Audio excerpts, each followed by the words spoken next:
श्रीगुरुभ्यो नमः। श्रीपरमात्मने नमः। श्रीपरमात्मने नमः। हरिः ओम्। हरिः ओम्।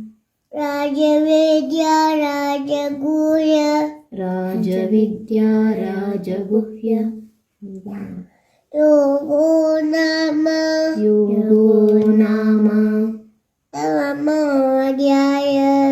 नवमोऽध्यायः। श्रीभगवानुवाच श्रीभगवानुवाच इदं तु ते गुह्यतमम् इदं तु ते गुह्यतमम् प्रवक्ष्याम्यनसूयवे ज्ञानं विज्ञानशेषम्